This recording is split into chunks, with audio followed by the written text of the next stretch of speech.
for entrepreneurs out there or people who are thinking about starting a business and they're looking at a franchise, right? Maybe it is a Subway or something like that. What's the biggest thing that they have to look out for? That's a really good question, Mike. And no one's ever asked me that when I do these podcasts. I'm glad you're asking. And the biggest thing is, and before I started the franchise, I'm that guy that goes looking for mentors. All right, who can mentor me? And the reality was I couldn't find any mentors in the franchise space. So I went to the International Franchise Association trade shows a couple of times, and I started doing researches on franchises that people like and franchises that came and went, like Quiznos and Cold Stone Creamery. I mean, why? And Curves. Curves had 13,562 locations at their peak. Today they have under 4,000 locations, and they're constantly eroding. So why did this happen with these big brands?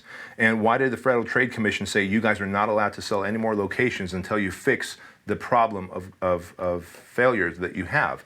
And so I started looking into that. And what I found was, both from the International Franchise Convention, was that there is an adversarial relationship between franchisors and franchisees, the founder of the franchise and the people who buy into the franchise. And I said, I don't want an adversarial relationship. I want to see my franchisees and be cool with them. And the two things that led to that was, number one, a very high buy-in fee. Number two, they took a percentage of their gross monthly revenues as the royalty fees. So in other words, if you're making $20,000 a month with your Fit Body Boot Camp, let's say, and we took 6%, you're paying me $1,200 a month royalties. Cool, that's awesome, I love it.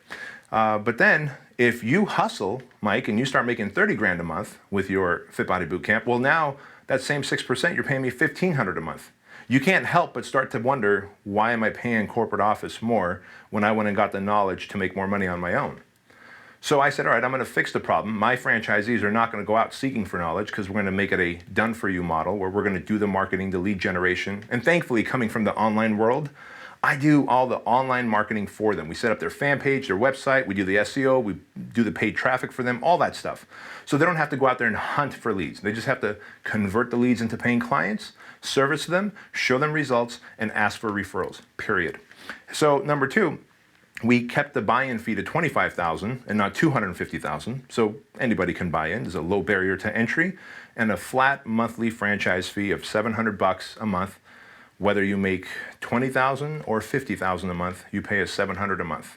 So people always ask us, well, wait a minute then, as a franchise, how do you make all your money?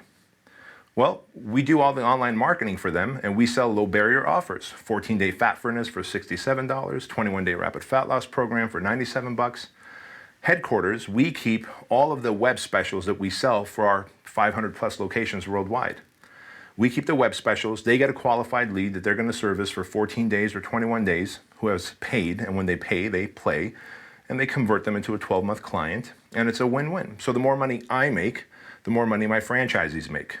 They pay me a predictable amount, and we're good to go. They started off with as personal trainers. Now we have actual end-using clients, like, who lost the weight and decided, hey, I want to open up my own Fit Body Boot Camp. And now we have business opportunity seekers who go and buy 3, 4, 5 locations at a time because they've got the money, they're into business opportunities, and they're into fitness. But yeah, they basically, we're the Subway of fitness. They have their own location.